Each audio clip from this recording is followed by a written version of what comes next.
Tá? O segundo, em várias formas de abordagem que são mais populistas. Mas por que na questão democrática? Vamos qualificar mais essa discussão.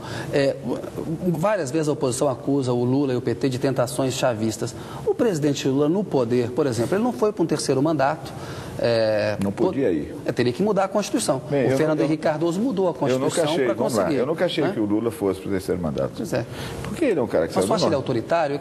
Vou terminar lá. Ele saiu do Nordeste, ele era pobre, veio pobre para aqui. Fez uma luta importante nos sindicatos, foi um grande líder, organizou um grande partido de oposição e de esquerda no Brasil. Na América Latina inteira, você tem méritos, né? Partidos. É claro que disputou eleições, ganhou eleições, perdeu eleições. Eu não esperava que ele rasgasse essa biografia, porque ele se deu bem com as eleições e com a democracia. É um belo exemplo para o Brasil e para ele. Enfim, eu nunca achei que ele pudesse andar nisso, mas eu desconfio muito quando acontece qualquer coisa aí que pode doer no Lula. Ele diz, não, foi o governo passado. Não, eu não tenho nada a ver com isso. Não, isso é financiamento de campanha. Lembra a entrevista dele numa cadeira magnífica lá em Paris? Lembro, que ele disse que era Caixa 2. Caixa 2, mas isso é normal, é habitual. Quer dizer, o presidente da República dizer isso. Depois ele mudou a versão, já virou tentativa de golpe, né? E a mania de dizer, não, esses senadores têm que trabalhar mais, o judiciário não sei o quê. Enfim, e a forma como ele trata o Congresso, a relação que ele tem com o Congresso. Você acha que ele solapa a democracia? Quando eles perderam a CPMF, tá? Foi a primeira vez que a convivência promíscua, na forma como se dá entre Congresso, instituição do Congresso e o Executivo brasileiro, foi derrotado. Primeira e única vez relevante em que foi derrotado.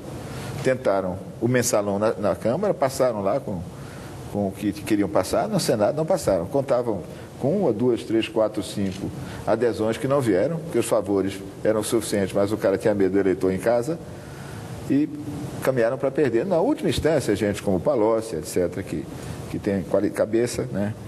E outras pessoas, o governador do meu estado estava nisso, tentaram a negociação de última hora. E que eles podiam ter tentado muito antes. Aquele era o caminho democrático. O governador Serra tentou apoiar também essa negociação e fracassou depois. Apoiou, mas só foi na última hora. Na primeira negociação que a gente tentou fazer com o ministro Manteiga, a proposta era dar nada em troca de nada. Não era proposta, era para levar a questão para frente, convencido de que os mecanismos de sempre, de cooptação, iam funcionar. Senador, o senhor mesmo disse que já foi do PSB, um partido que hoje apoia o governo Lula, que o senhor até teve ao lado do Lula em campanhas passadas.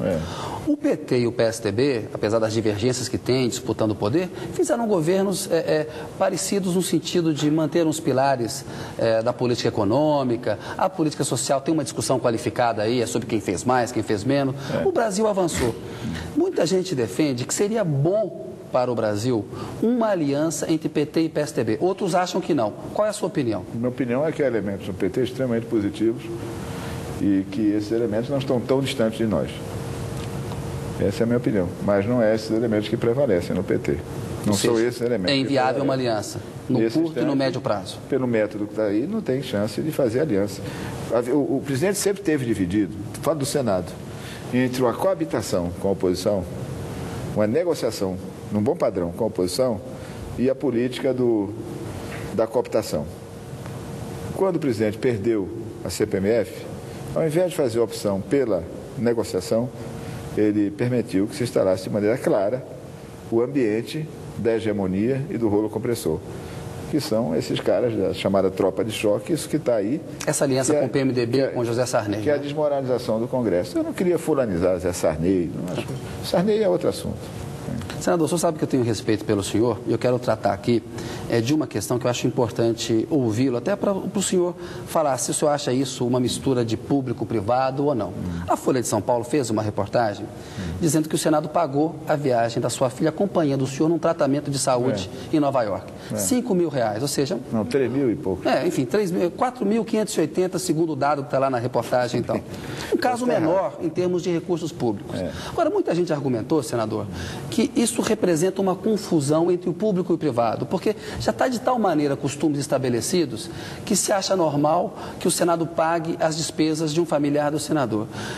Nesse caso, o senhor não acha que houve ali uma mistura público-privada? Espera de fazer uma ponderação. Ela não foi lá como familiar, ela foi com uma pessoa que me acompanhava na falta de um médico.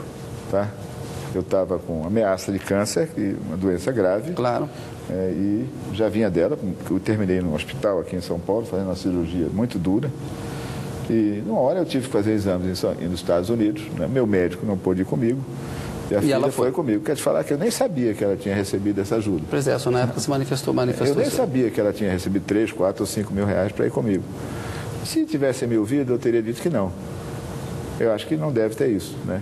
Devolvi esse dinheiro, tá? E não era ilegal, era perfeitamente legal, tanto que foi autorizado pela mesa do Senado Federal. Mas o senhor devolveu, ou seja, o senhor devolveu porque o senhor estava convencido de que não era correto. Se perguntasse a mim antes, olha, Sérgio, vamos fazer isso, eu talvez dissesse que não.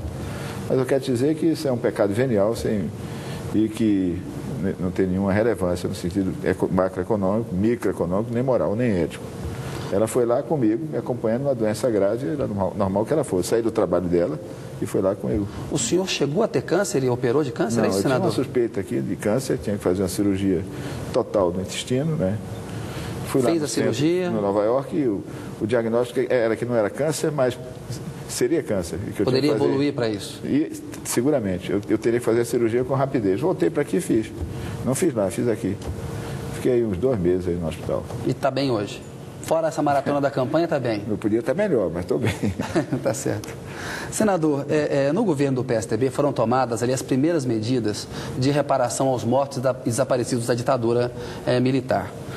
E esse caminho ele veio sendo percorrido ao longo dos anos. Veio o governo do PT, que avançou nessa questão de colocar um dedo na ferida. O senhor mesmo foi do PSDB, do PSB, lá atrás foi do movimento estudantil, ou seja, claro. Teve uma oposição à ditadura militar.